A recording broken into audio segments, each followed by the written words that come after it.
This song is called Belly of the Beast. It comes from the band Abyssal Lurkers. They're a surf band based out of Los Angeles, California. You can find it on their EP release, The Kraken Wakes, over at abyssalsurfers.bandcamp.com. Check them out and let them know that you heard about them here on the podcast devoted to the classic and sometimes not so classic genre cinema of yesteryear. This is The Bride of Monster Kid Radio, and I am your writer, host, producer, Derek M. Cook. Welcome to the show. Welcome to an episode where we're going to talk about a movie that we have never talked about properly on this or the previous iteration of this podcast. We may have danced around it. We may have even played the trailer in the past, but we've never done a deep dive, an examination of the movie Equinox. Or is it The Equinox Journey into the Supernatural? It's both. We're going to talk about the Equinox films this week with one of my oldest and dearest and truest friends. He's a filmmaker. He's a fellow film school, I think it's probably fair to say, dropout along with me. And he's one of the Monster Kid Radio irregulars. His name is Matt Rashley, and he's joining me this week to talk about Equinox. It's going to be a good time. I had a grand time recording with him. I had a grand time editing the conversation, and I'm going to have a grand time sharing the conversation with you. But that's not all we have this week. Oh no, we've got Mark Matzek's beta capsule review. He's still going through Ultraman Ace, and it's awesome. So we've got that coming up. Plus, we have a little bit of feedback from listener of the show, Bad Shark Black Hand. And Captain Billy called in with his thoughts regarding the passing of a couple of luminaries in the creative space. So we're going to be doing that in this episode of The Bride of Monster Kid Radio. I can't wait to get to it, so let's get to it right after this.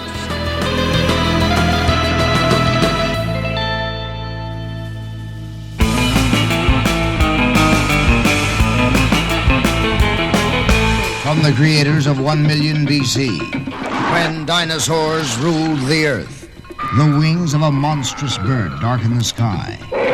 A great beast lumbers forth in search of prey. A beautiful virgin is marked for sacrifice. It is the darkest age of all. From across the shadowy abyss of time, Warner Brothers brings you When Dinosaurs Ruled the Earth.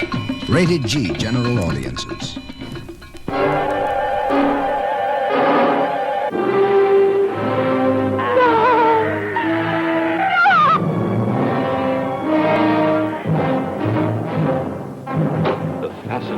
Eerie magic of the master storyteller Edgar Allan Poe scales new heights of the horrific. Master of horror, summoning the powers of evil, the forces of darkness, to bring death to the living, life to the dead. 3 months ago, you diagnosed that it was impossible that Voldemort would live. One more night. Now you will see that I have done it. When I open my hand, you shall wake up.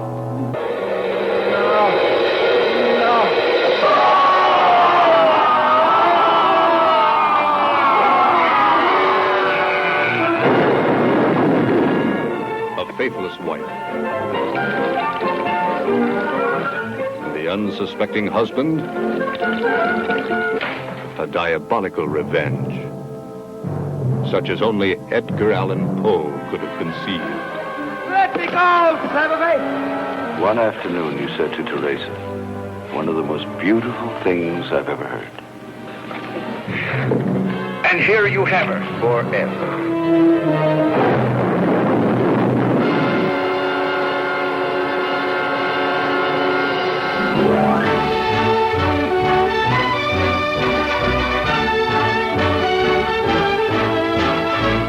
It's time. It's time? Yes, it's time. It's time for Monster Kid Radio Mail Call. Hey, Derek and Beth, this is Phil Lehman, a.k.a. Bad Shark Black Hand. And I just wanted to compliment you on your 9 episodes of Bride of Monster Kid Radio. I think having Beth as a full-time addition has really made your radio, iPod or podcast even better. I've really enjoyed your last few episodes going through the various Nosferatu movies that you've reviewed. I also had not heard about the Twilight Vampire Lego set, and as a Lego aficionado, I wanted to let Beth know there are plenty of werewolves in Lego. You got to go back to the Monster Hunter series, but they had their own version of the creature from the Black Lagoon.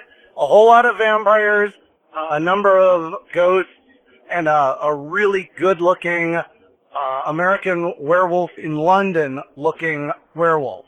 So if you look for werewolves in Lego, you can find them. Please keep up the good work, and I am hoping for some more kaiju reviews. I'm looking forward to the second Godzilla movie coming up in February, and thanks for all you do. I think you're really hitting a new, positive, great stride with Bride of Monster Kid Radio.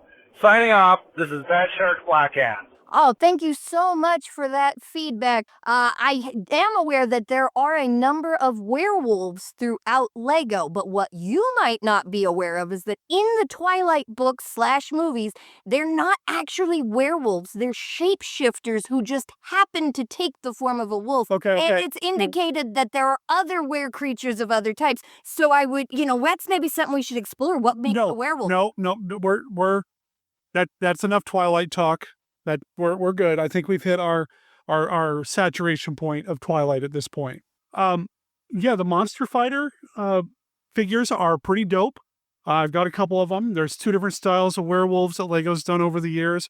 I do prefer one over the other, but I seem to be in the minority regarding the one that I like. So go online, look up all the popularity polls of what they look like, and just assume that I like the one that most people don't. Just because that seems to be how that one works out. The Twilight set, though, does come with a wolf creature, a build. Ginger, oversized wolf. It's a build. It's not a figure. So if I do remember correctly from the limited exposure I have to the Twilight movies, the wolf that they turn into are very large. Is that right? Yes, oversized. Think dire wolves if you're someone that plays RPG games or likes Game of Thrones or something. Yes, the wolves are oversized and the individuals are shapeshifters.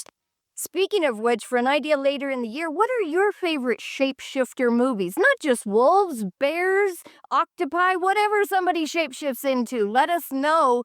Drop us a line or an email and let us know, because we're always looking to put together more integrated content. We know how much you loved that with Nosferatu January. Not so dry after all, huh? But we gotta keep this going throughout the year, and the way we do that is by hearing from you all. So drop us a line, drop us an email, and let us know what you'd like to see us cover here on Bride of Monster Kid Radio. And speaking of Godzilla raids again, that will be happening not next week, but the week after that. The February 10th episode, you will hear Beth and I talk about Godzilla raids again. Thanks for calling in. I appreciate it. You can call in your thoughts about anything that you've heard us talk about here on the show at 360-524-2484, or just shoot us an email at monsterkidradio@gmail.com.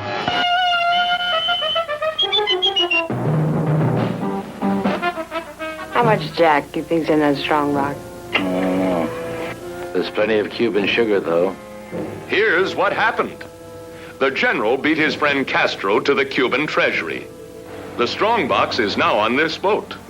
So are a deported American gangster and his moll. And lurking in the depths is the creature from the haunted sea. You're a crazy mixed-up kid.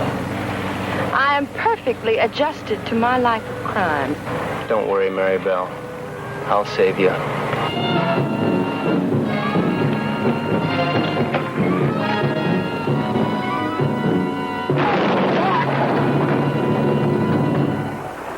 All right, be calm, everybody. The boat's insured.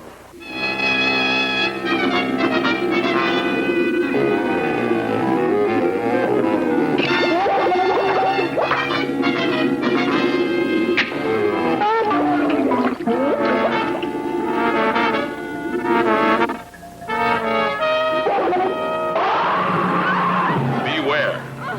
The creature from the haunted sea. Live from the Land of Light in Nebula M78, home of the mighty Ultra Heroes, it's Monster Kid Radio's Beta Capsule Review.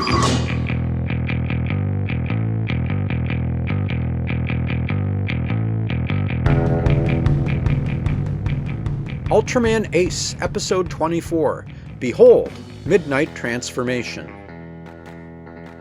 Red rain falls from the sky, a possible harbinger of strange events to come. A schoolboy named Kenta receives a care package from his sailor father, which includes a piece of colorful quartz, which he is to give to his mother as a gift. The glass-like chunk bears a resemblance to the material that the Yapool exploded into at the end of last week's episode. Things get weird as Kenta's mother goes missing overnight, only to reappear the next morning as if nothing was wrong. The next night, he follows his mother in the darkness, only to watch in terror as she seems to accept a terrible monster as her own child. Kenta flees the scene and runs into Tak, who brings him back to base for questioning. They follow Kenta's mom to the park once again, where her monster child is unleashed. However, their attention is diverted when Mount Fuji begins to erupt. Behold Midnight Transformation, broadcast September 15, 1972, is a welcome return to form for Ultraman Ace, even as it picks up and advances threads from last week's episode, such as the fragments of the Yapool that still seem to be causing trouble. The episode features a child-centric plot in which Kenta, a third grader, finds himself under pressure to grow up fast.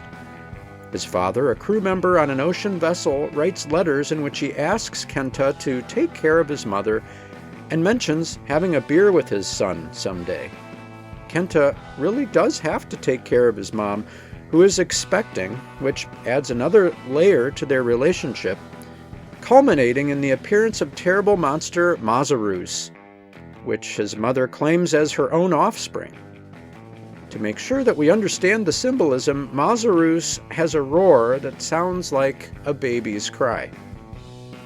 It's a strong, resonant story about growing up that also features a boss battle inside of Mount Fuji. Ultraman Ace is back. For Monster Kid Radio's Beta Capsule Review, this is Mark Matzke reporting.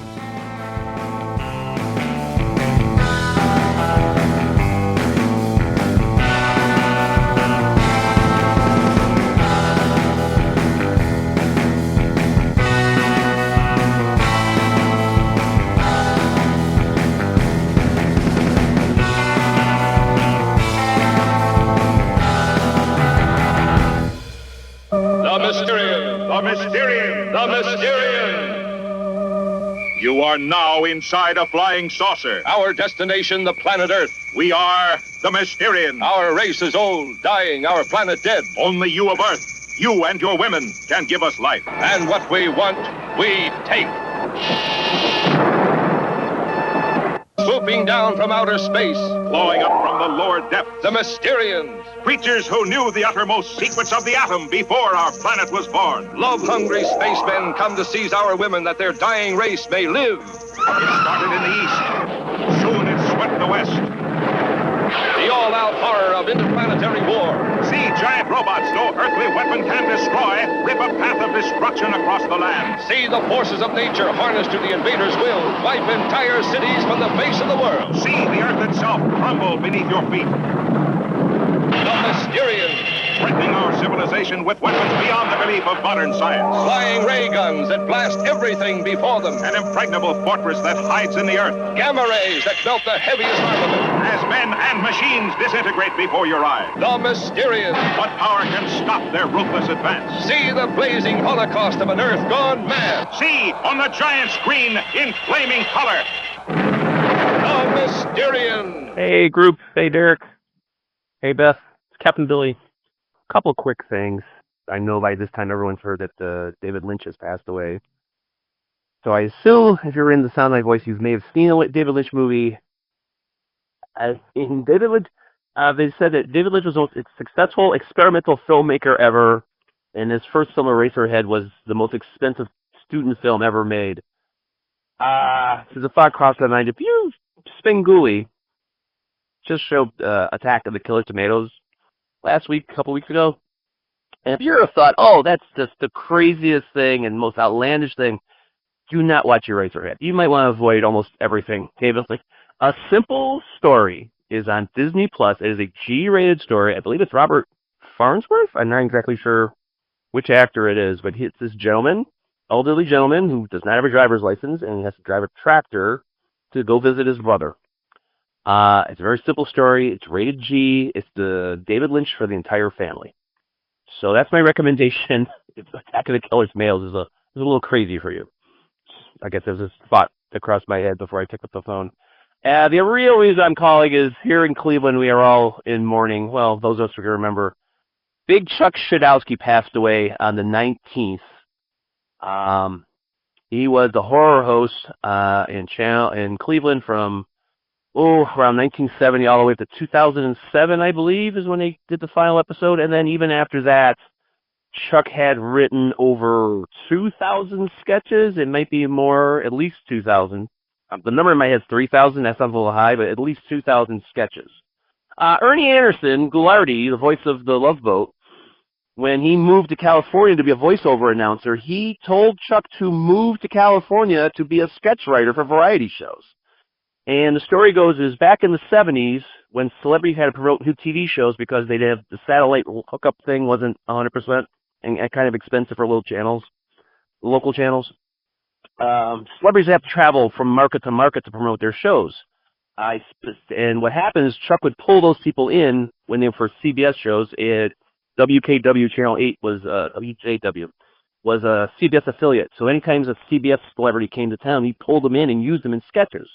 Buddy Epson, when he was promoting Barnaby Jones, is in a Big Chuck sketch from the 70s. So the point is, the story goes is Chuck would have these people come to town, do sketches, all that, and they would be watching this variety show a couple of weeks later, a month later, and there was his sketch on the show because it was a great idea, and the celebrity went back to Hollywood, and they told someone who stole the sketch. So yeah, Chuck was 90. Chuck hadn't made an appearance the last 5 or 6 years. That's what happens when you get in your 80s. Sometimes it's just time to stop making. I mean, when's the last time you started gene hacking, kids? Just pointing that out. So what happens? Yeah, the family was very protective of him. So so he passed. But boy, I lost my train of thought. But Chuck's gone, and like I said, couple of generations out here really love Chuck. Very talented guy, very funny guy, very humble guy. They did this thing called Goulardi Fest for 10 or 15 years out here. Again, Goulardi was Ernie Anderson. Chuck was Ernie's floor director. He was the floor director. He was the guy on the floor helping Ernie, or he was in the booth, camera 1, camera 2, camera 3. So that Chuck was a public persona already in like 66, 67. Against his will, Ernie kind of forced him to be in sketches and dragged him out on camera when Chuck did not want to be on TV. And one thing led to another when Ernie left, and eventually Chuck ended up taking over the show. And like I said, he was a great guy. Goulardi Fest, I'm sorry, I lost my train of thought. Goulardi Fest was his convention to celebrate Ernie Anderson, and Big Chuck and Little John and Houlihan. Houlihan was Chuck's co-host in the 70s, and Little John Rinaldi was a bit player in the 70s, and eventually he ended up hosting the show with Chuck in the 80s and the 90s into the 2000s. But my point is, Chuck was around for 30 years, great guy. Yeah, you would go and meet him. Thousands of people went to Goulardi Fest, and yeah, Chuck would take a picture with everybody, sign anything you put in front of him. A really great guy. I've never heard a bad word about Chuck Shadowski. And my wife thought he was quite handsome, by the way. So that's about, like I said, just wanted to say something on Chuck's passing. Like I said, it's a big loss to the horror community in Cleveland in general. So I just wanted to say something. And that's it, Derek. Great show. Give that beautiful wife of yours a big squeeze from Captain Billy, and I'll talk to you later. Bye. Oh, one more thing, Derek. It's 0 here in Cleveland as I'm making this phone call, so enjoy the scorpions and rattlesnakes. Bye. Ladies and gentlemen, here is an important message from Jack H. Harris, producer of 4D Man. Imagine a check for $1 million being made out to you. In my new film, you will see 4D Man perform feats never seen on the screen before. And if you, any one of you listening to me, can actually perform in real life the feats ascribed to 4D Man, $1 million in cash will be yours. Your admission ticket to see 4D Man in widescreen and color may be worth $1 million. 4D Man is the most amazing motion picture ever made. The story of one man who solved the mystery of the fourth dimension. Even in this century of wonders, when science holds nothing to be impossible, you'll gasp in awe at the feats of the 4D Man. In color to thrill you as never before, 4D Man.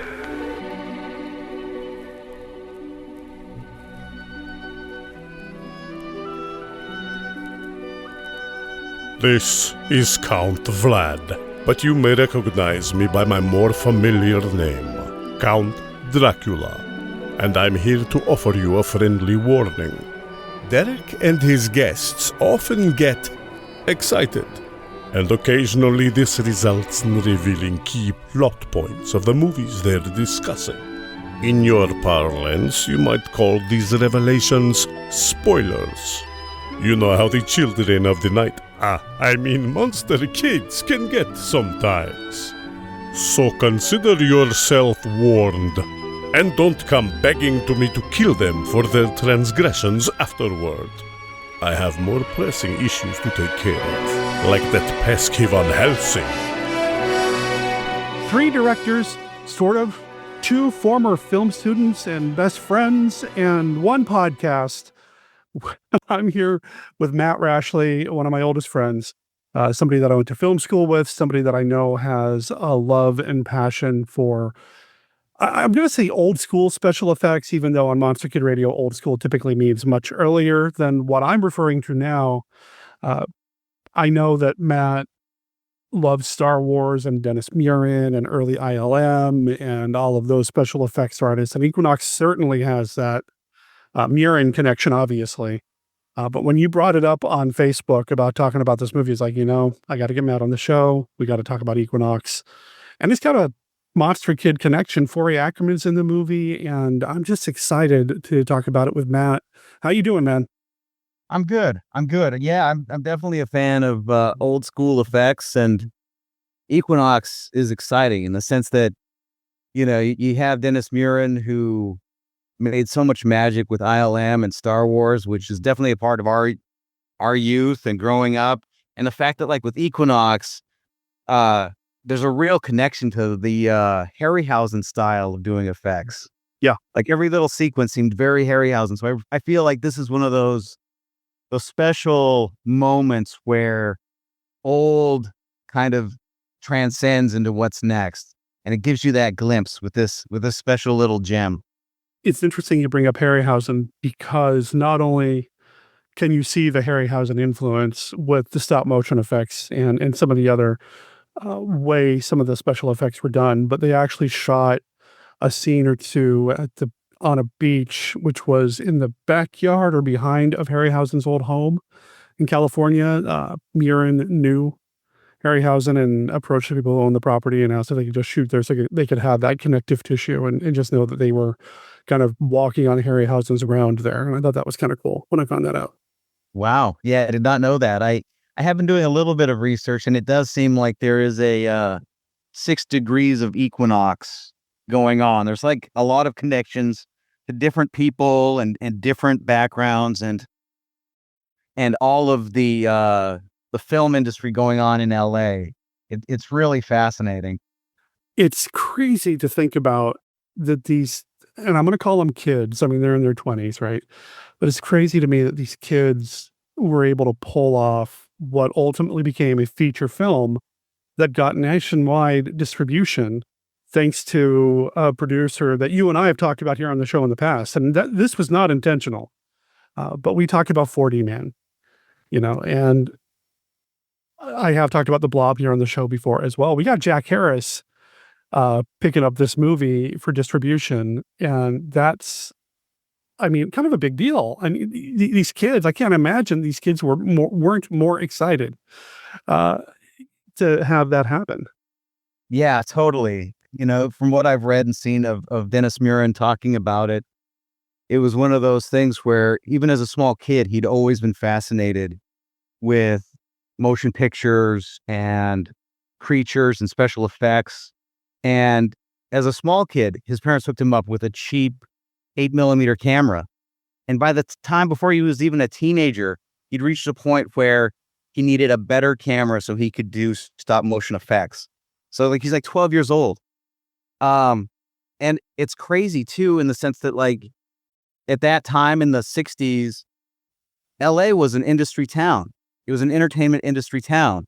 And I was reading in this last December's American Cinematographer magazine that Muren grew up on the same street as Philip Kellison, who was a stop motion animator.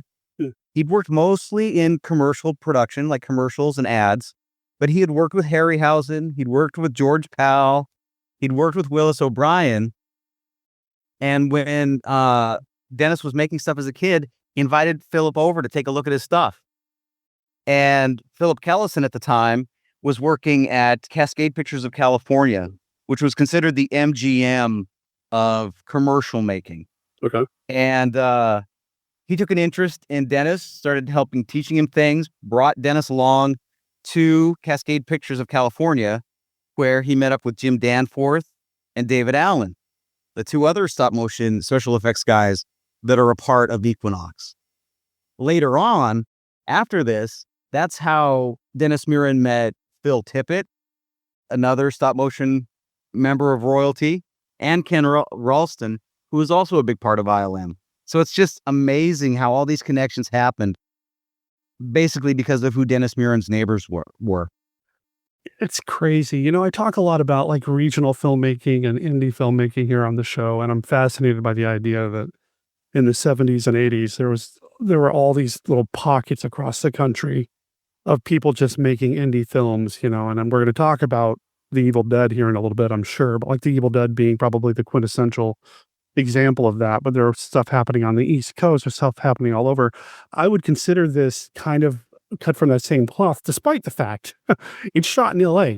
You know, it's right there. It's using locations that are well known and world famous for genre productions. I mean, they shot at the Batcave, for crying out loud.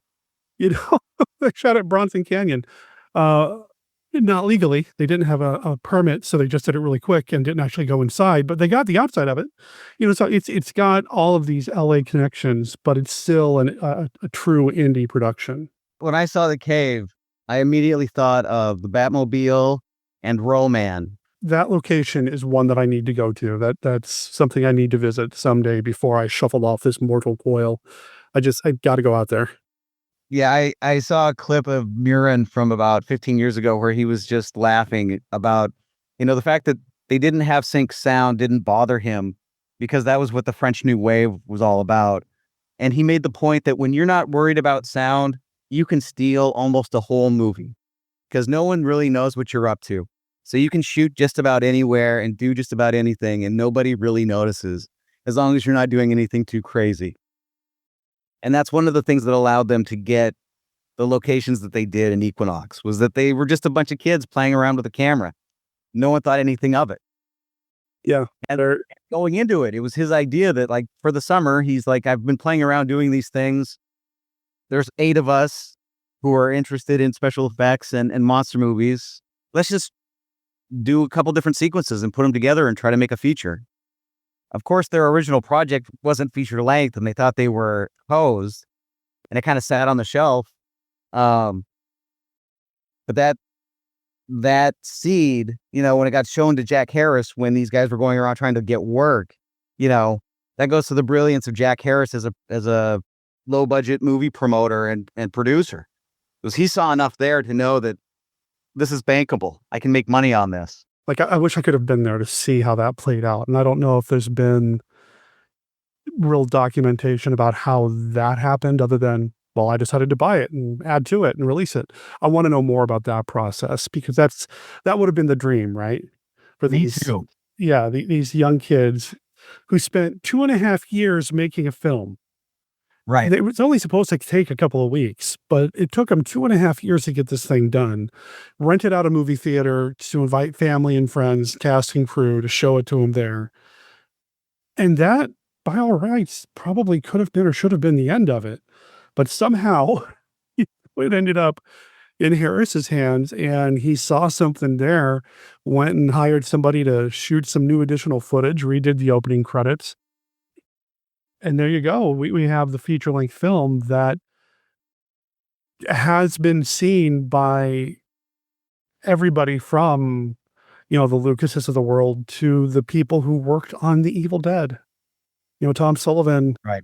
I'm sorry, Tim Sullivan. No, it's Tom, excuse me. Tom Sullivan had admitted to having seen this movie at least twice before work on The Evil Dead began. And he may have discussed it with Sam Raimi. Raimi has never admitted to or come out and said anything about this being a direct influence on The Evil Dead, but it's really hard not to see part of it. But I don't have a problem with that. I feel like, and I've said this online for years, everything is a remix. Every piece of art is influenced by all art that's come before, whether the artist has seen that art or not, because it's going to work itself into the zeitgeist, into the pop culture and the shared culture and all that. In the 70s and the 80s, Lovecraft is starting to get a little bit more of a foothold, and there are some Lovecraftian elements in this and The Evil Dead. I don't know. I whether Sam Raimi saw it or not, I could see this influencing The Evil Dead a little bit. Yeah, there are certainly parallels that I would say are striking, in the sense that you have young adults going into the woods, coming under the spell of an evil book, and a scientist or professor who's trying to unlock those dark secrets, and things go awry. A destroyed cabin, part of the narrative being delivered by tape or cassette. Yeah, Right. I mean, there's a lot of things here. Just this isn't nearly as bloody. Where Evil Dead went blood, blood, blood, this one went stop motion, stop motion, stop motion. I don't remember who said it, but I know that someone made the point that Equinox looks like what Harryhausen would have done if he heard the idea for Evil Dead. Oh, okay. Like reverse engineered it, and I can see that because you and I both love Sam Raimi and Evil Dead, and when you compare the two, it's like some of the elements are the same, but they're executed in completely different ways. There's something maniacal and dark, sinister, and hilarious about Evil Dead that this movie doesn't have. And maybe part of it is the fact that it was made by, young kids, like people in their early 20s. I haven't seen the original cut of Equinox, but the way it's been described to me is that there's a certain charm and an innocence about it that feels like it was made by young people who hadn't, been exposed to too many things beyond what they enjoyed. Yeah. As far as classic monster movies and Harryhausen and that sort of thing. I was watching the original version. So you mentioned that. So let's talk about that actually. So Muren and Company spent 2.5 years making their version of the movie, Equinox, what do they call it? A Journey into the Supernatural. And they finished it in 1967. When Harris gets his hands on it, he doesn't release it until 1970, after he has Jack Woods go in and shoot some new material to kind of lengthen it up a little bit. And there's a slight re-edit. There's some things that are dropped and some things kind of thrown in there, and some of the voiceovers are redone because the original film, like you said, didn't have sync sound. It was easy to go in and kind of recast a voice if you needed to do more than what they had. And there are some changes made, and the changes made by Woods and Harris make it feel more Sam Raimi to me, unfortunately, because The Evil Dead, as much as I love it, does have a moment that I wish wasn't in it. And I think Sam Raimi has almost gone on record and expressed regret about the assault scene with the tree and the woman. And with the Woods and Harris version of Equinox, there's the introduction of a ranger character, and he gets pretty aggressive with one of the female leads. And while it doesn't go as far as the tree in The Evil Dead, it still felt kind of sleazy and exploitive and not needed to me. to go that far, especially when I was listening to the commentary and Jack Woods admitted to really trying to make her act scared by maybe moving his hand where he shouldn't have. And it just felt a little ick to me. But otherwise, yeah, I don't even know where I was going on that. I just wanted to make sure I made that point. Right. Dennis Muren's on the record saying that none of the original creators behind Equinox appreciated the sleaziness that Harrison Woods introduced to the movie. It's weird too, because I see Harris, being involved with The Blob and 4D Man and the filmmakers behind those being so faith driven. But Harris is like, we gotta goose them. We gotta take it that extra step further. Maybe it was just a different point in his career or life where he changed his aspect of what he thought he needed to put in a movie to make it work. It is interesting the differences between the two, and I need to watch the original. So they're if I remember correctly, and I watched these back to back, one last night, one this morning, because I watched them so close to each other. I'm wondering if I'm mixing them up now. Maybe I should have given it more time to watch the two. But if I remember correctly, the 67 film really front loads the movie with Muren special effects and the stop motion from Danforth and all of that. They really puts it out there. Whereas with the Harris film, it feels like they are a little bit more judicious in terms of dealing out some of the special effects material, with the exception of the self-driving car, which really wasn't a special effect any more than using a car that was used for driver's ed. And yeah, watching that scene, it's like sometimes self-driving car. There are some shots where you definitely see someone behind the wheel. Right. But then when we get the shots from the passenger seat of the wheel driving itself, it's And just pedals. Yeah, and the pedals moving. It's because it's one of those older style driver's ed cars where there's two sets of wheels and two sets of pedals, and the guy in the passenger seat's actually driving the car, but the way the camera is shot. And that is something that I really enjoyed listening to both commentary tracks on both versions of the films, is hearing a lot of the how we did this and why we did this, even things that I wouldn't have considered. There is, at the beginning of both films, the survivor, the main character, the final guy, is being wheeled through a hospital or asylum setup. I guess they do say it's a hospital because that's what the sign at the parking lot said. He's being wheeled through. And we didn't get shots of him on the gurney being pushed down hallways in the original, but we do have that in the 70 release, in the 70 version. And Woods is talking about being on a not a gurney, but one of those, I guess, are they technically called gurneys? The real low platforms with wheels that mechanics would use to slide under a car. Okay. He had to get that low to the ground and then be pushed around with the camera because the camera couldn't pull back far enough to catch the lights that he wanted to catch. So just hearing little things like that, it's like, oh, that's kind of clever. I don't know if I would have thought to do that. That's even in film school, I wouldn't have thought to do that.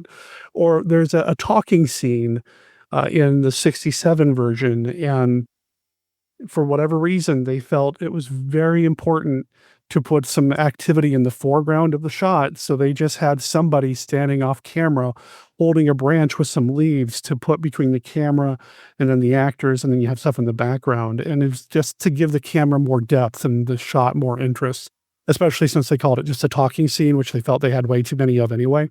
So they wanted to give it some visual interest.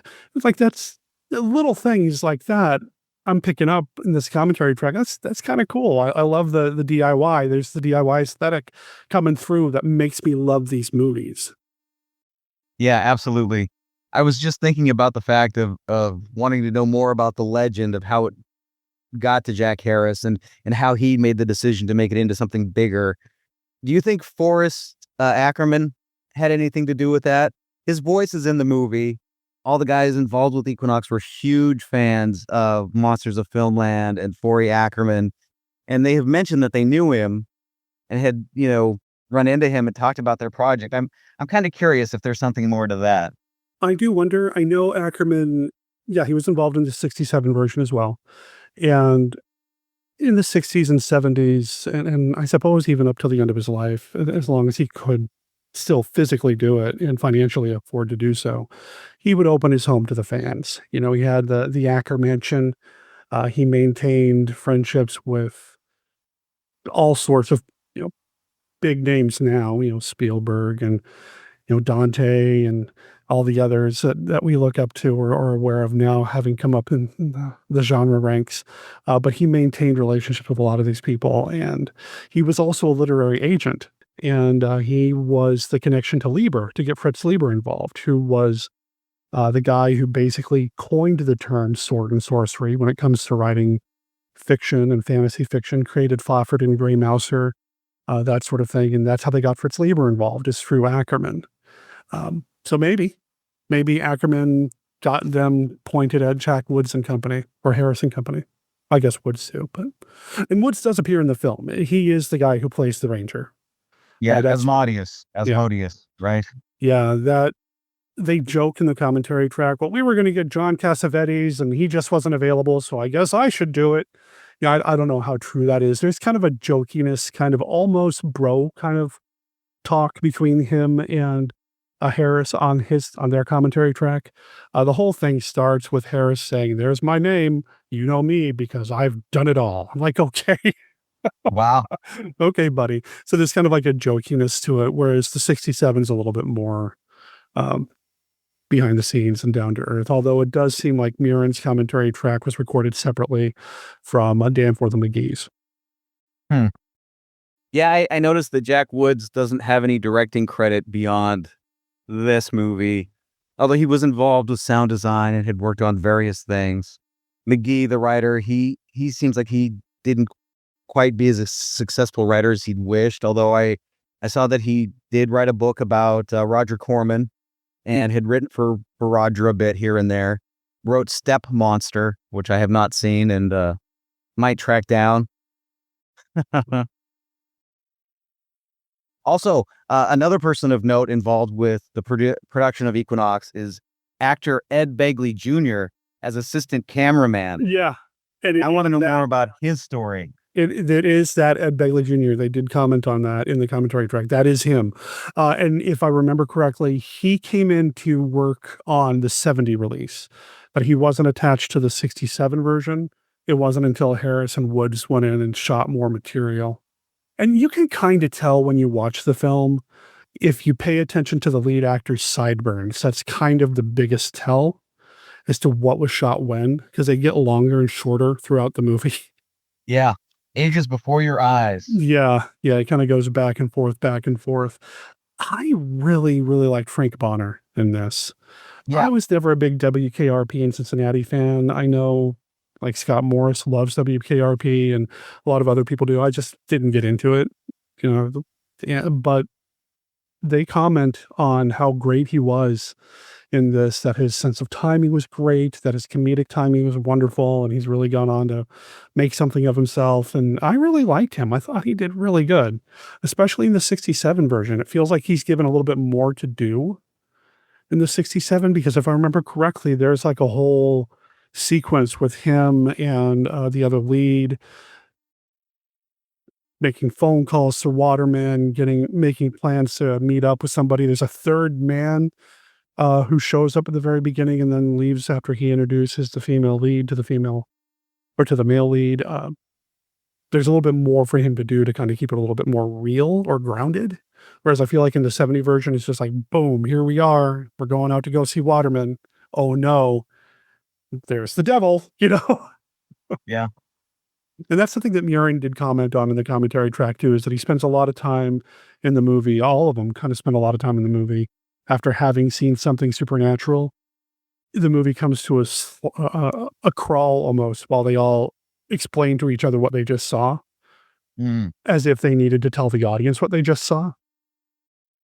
And that's something that Jack Woods comments on as well, is that there's a few moments where, with the footage that he shot, that they did not need to have a character say something. They could have just done an action and it would have saved time, money, and would have been a more efficient way of telling a story. But then Harris needed it to be a certain length to get it to a release. So sure, throw in the extra words, throw in the extra dialogue. Probably good. Yeah, Dennis Muren does credit Jack Harris and Woods for doing that, for realizing what it needs to be more of a theatrical release that holds people's attention and doesn't bog down.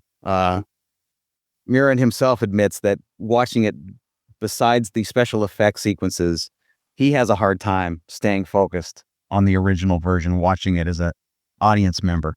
Yeah. Well, in the commentary track too, that happens as well with not Muren, but with Danforth and McGee. They start cracking jokes left and right. Well, this scene was clearly inspired by Alfred Hitchcock's work, and this one's inspired by Ingmar Bergman, and it's just like, okay. Sure. I'm just thrilled to know that it was Dennis Muren's grandpa who played the crazy old man in the cave. Oh, isn't he great? Wonderful. It made me think of a film that I know gets a lot of play at your home. It made me think of American Movie. Oh, yeah. Just like Uncle Bill. Yeah. May he rest in peace. It made me think of Uncle Bill quite a bit from American Movie, which is a wonderful documentary. The Cliff's Notes version of that, if kids even know what Cliff's Notes are anymore. The Wikipedia version of that is American Movie's a documentary about a guy trying to make film and the struggles that he's going through. And they made a short film called Coven that was financed by Uncle Bill, who ended up in the film as well as one of the characters. It's a wonderful documentary. I highly recommend it. Definitely picked up a cult following in the last few years and is really making a resurgence on the repertory theater scene.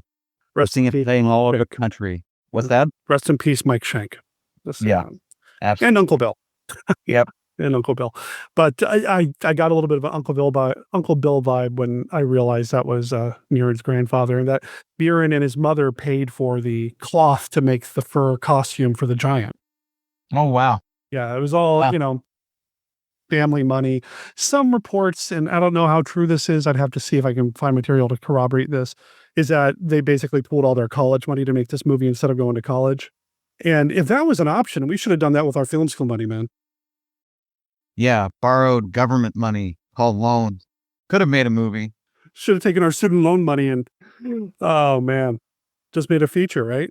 And then found somebody to sell it to. Sell it to Roger Corman or somebody. But if only we had met a Dennis Muren type in film school. Man, that would have made a difference. It really would have. It really would have.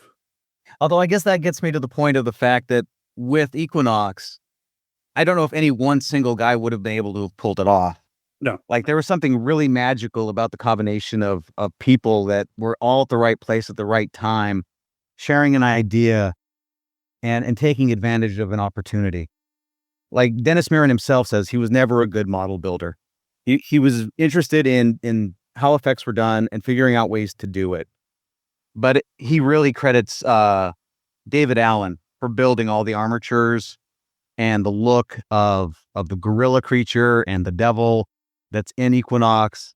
Like he says himself, that wasn't him. That was David Allen, who, went on to do many things. He passed away in 1999. He had an Oscar nomination for the stained glass effects in Young Sherlock Holmes and doing some of the effects in it. And James Danforth, he was a little bit older than Dennis Muren, but he also had the chance to work with some greats. He did the Pegasus animation for Harryhausen in Clash of the Titans. He also got nominated for an Oscar for When Dinosaurs Ruled the Earth. And something that just makes me smile from ear to ear is that he helped with the special effects of John Carpenter's They Live. Like what an amazing, eclectic career that is, Yeah. To have all those connection points from Harryhausen to John Carpenter. Not many people can say that. Yeah, it's nuts, man. The people involved in this would go on to touch so much in the shared geek landscape, science fiction nerd filmdoms landscape that we came up in. I mean, we're both Gen X, so we really cared about Star Wars. We really cared about Carpenter films and how this stuff was done, and it's just this movie kind of hits on it all. Everything from how the movie was made, which is how I imagined I would have eventually gotten into film, and it had a career if that had ever happened for me. to the way the special effects are done, to having actors who are willing to spend 2.5 years, off and on shooting this thing and being committed to it and being willing to run around a beach and up and down a river that's ice cold, or in the case of Bonner, there's that shot when they go to the other realm, which felt like something out of Phantasm at some point in the original film because of the way it was filtered and everything. When they go to the other side, to the other realm, and our lead follows Bonner in to try to bring him back and finds him laying there in the rocks and picks him up, and they go walking off camera, and then the camera pans down and you see the real Frank Bonner there trying to reach out and then, I guess, dying.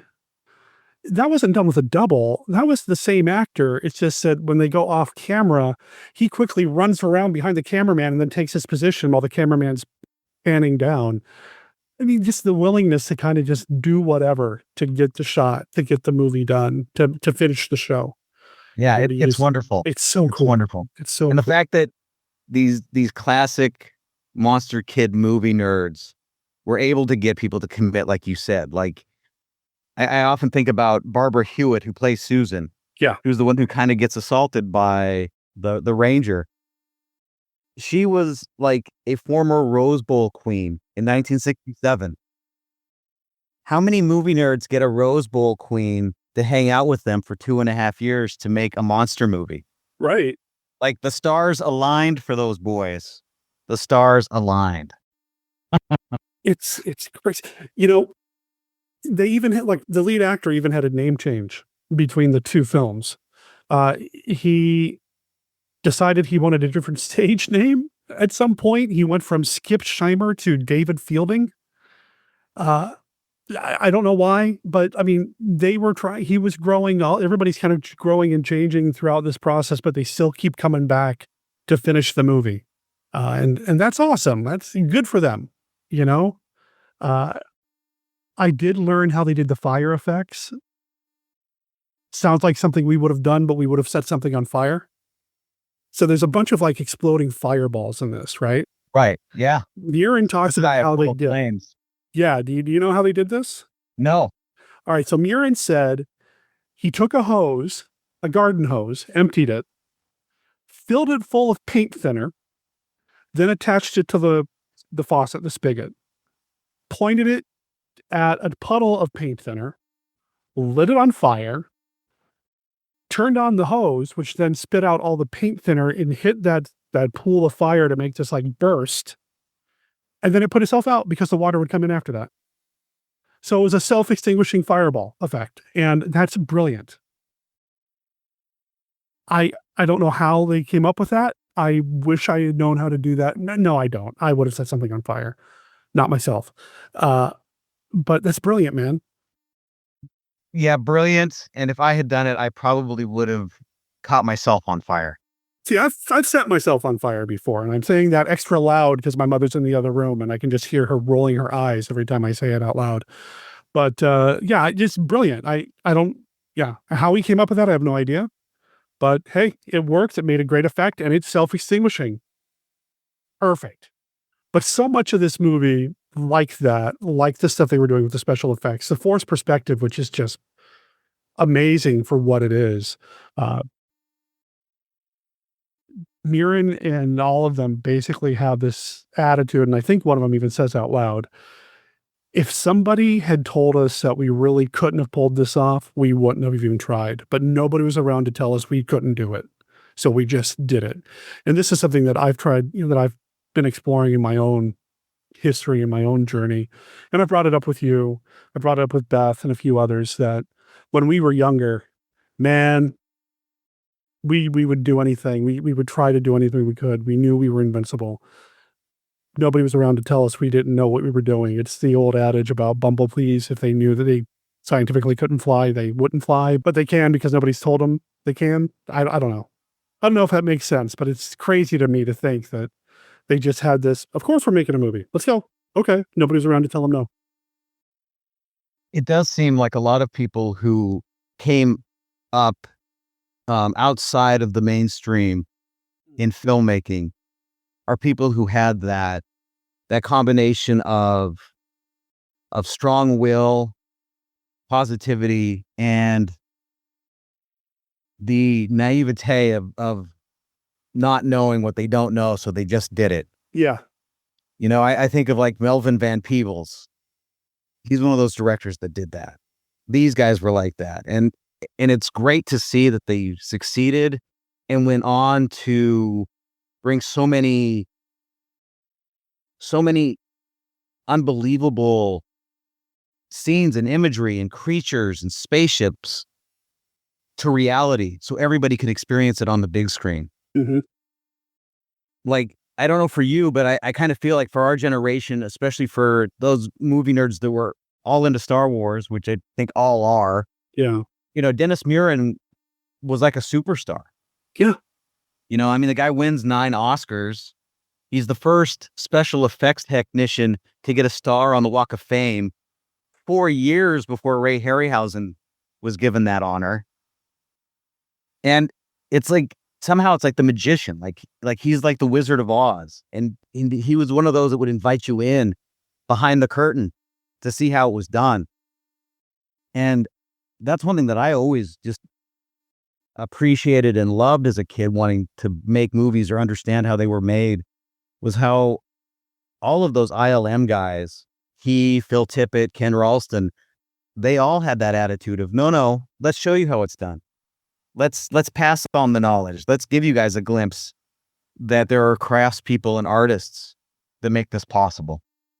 I love that. And I just had a memory involving the two of us and Dennis Muren. You bringing up Muren. I ran a Star Wars role-playing game for us in college. And you named your character Muren. I don't know if you remember that, but I did.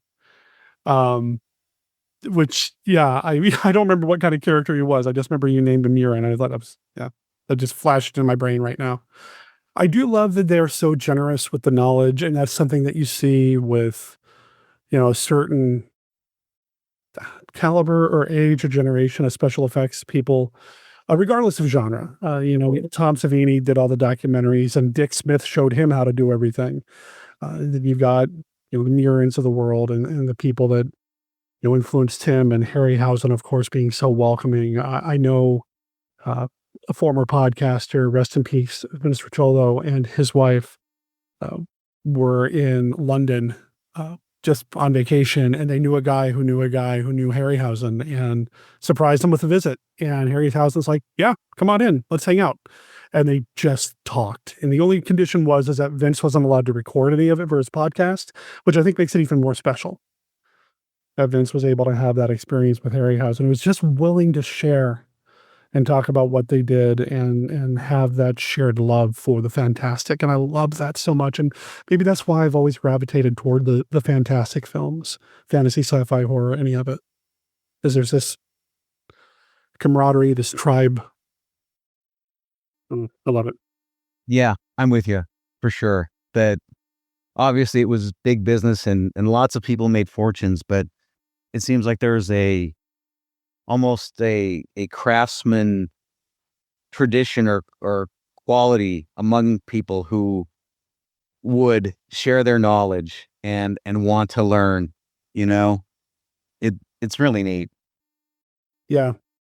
And I see that in movies like this. You know, I see Equinox. I respond so well to the DIY aesthetic. I talk about this all the time, the do-it-yourself approach. Is why I love movies like this. The Evil Dead, even Monos, The Hands of Fate.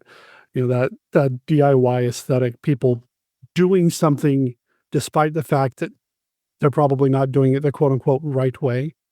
The forced perspective in this and the little details and the attention that they paid to making sure everything lined up right, and even a shot where they've got a character in the foreground, a stop motion character in the background, and they're trying to have them interact with one another, and knowing that the foreground character is going to cast a shadow on the background character. So while they're shooting the background material, they make sure that they have somebody's finger in front of the light to cast the shadow on the monster tail just right to make sure it all fits. And just the little details, you know, I love that.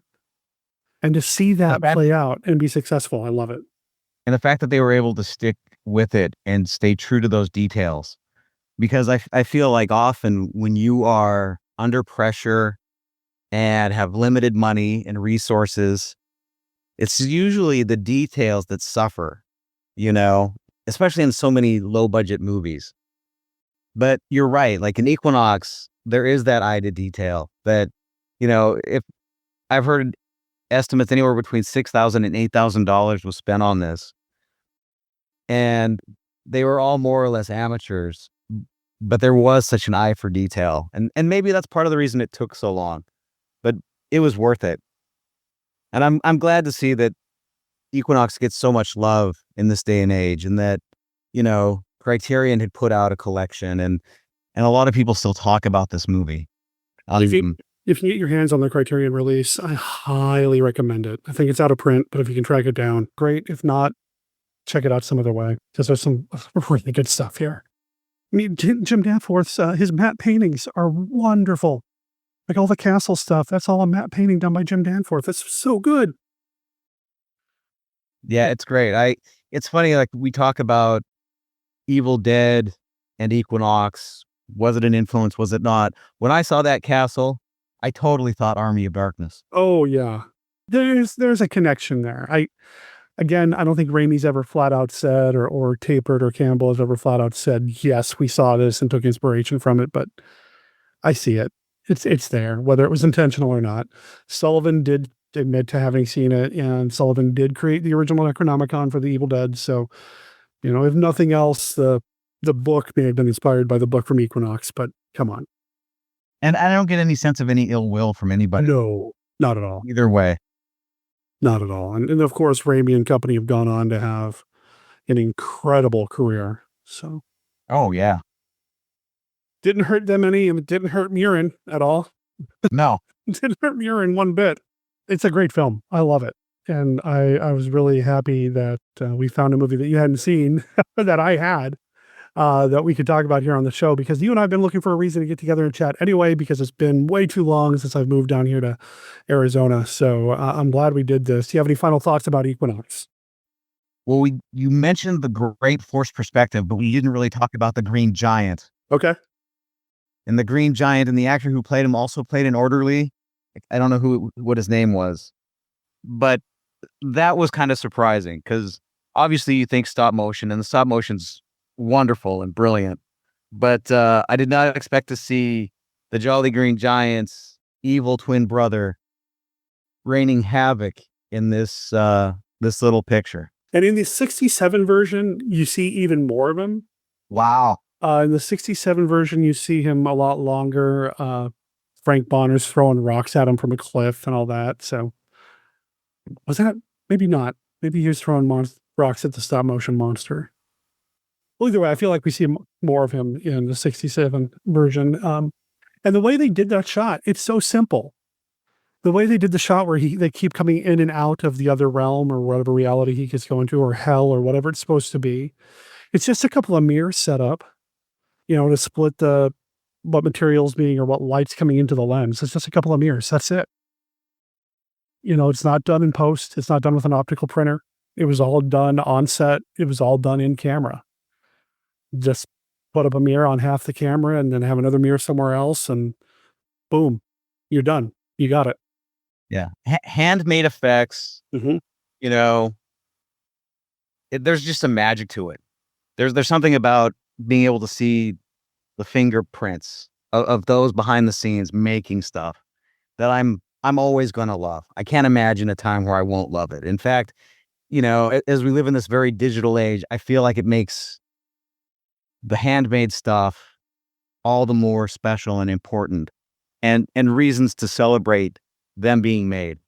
And I think that anybody who loves special effects, or loves stop motion, or forced perspective, any of that stuff, they owe it to themselves to take in Equinox and to go on the journey. Because for me, watching the movie was a delight, but then going on the journey of learning more about it, thanks to you and the power of the internet, has just made it a really fun journey. And it didn't take a book of darkness to do it, which has been good. No, I love that. And this was something that I stumbled across, or struggled with when I went to the Art Institute of Portland for a year. Is I was trying to learn, animation and all that, and it was all CG stuff. But I really wanted to know how to do it by hand. I wanted to know how to do the old school stuff, and the professors, the instructors were totally on board with trying to do that, but so many of the other students, who were admittedly about 10 years younger than me, were very resistant to the idea of learning how to do it by hand because it's all done by computers anyway. And I think you miss a point or you miss a step if you just skip over that part of it. I watch a YouTube channel called The Corridor Crew. It's a special effects company based out of California. They're doing okay with the fires and all that. They haven't been hit. But they do a show every week. Usually it's visual effects artists react, and they take a look at either good or bad special effects from films. And every once in a while, they'll do a classic, a bona fide classic film like King Kong or something like that, and talk about how they did the special effects there. But even when they're doing a more modern film, like they just talked about Megalopolis, the Francis Ford Coppola film, and showed some of the terrible special effects in that, and talk about skipping a step.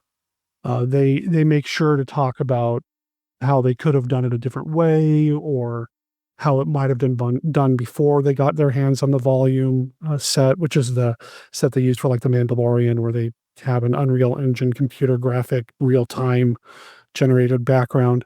They talk about the different ways they could have done it without those pieces of technology. And I love that. And I think it's important if you're going to be interested in or be involved in the industry with special effects, visual effects. You owe it to yourself to make what you're doing now better by seeing how they did it before. And Equinox puts it all on the screen for you. And it's an enjoyable watch. What do you want to read a textbook? No, watch this movie, and you're going to see how they did so many things, and then use that as your inspiration to fire up your computer and manipulate your pixels. Well, thank you for this conversation and enjoying Equinox on another level. Journey into the supernatural. It never ends. It's an ongoing journey. That's right here on the Bride of Monster Kid Radio. Matt, glad to have you on the show, man.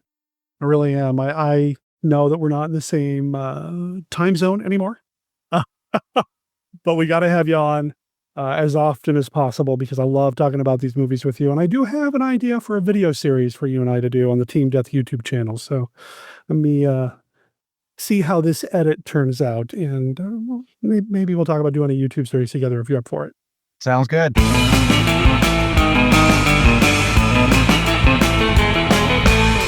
Thank you for listening to this episode of Bride of Monster Kid Radio, and thank you in advance for all of the work that you do to help spread the word of what we do here at the podcast. Please consider retweeting tweets and re-Xing X's and sharing posts and just shouting at random people about the Bride of Monster Kid Radio, because it would be really helpful if you were to help spread the word and got more people involved in what we do here in the Monster Kid Radio community. Speaking of community, it's a pretty good community, the Classic Horror Film Board, and we are posting episodes over there as well, but there's also a lot of other conversations happening about other podcasts, about other YouTube shows and channels, and just classic monster movies in general. And specifically, it's a pretty in-depth message board, so please go check that out.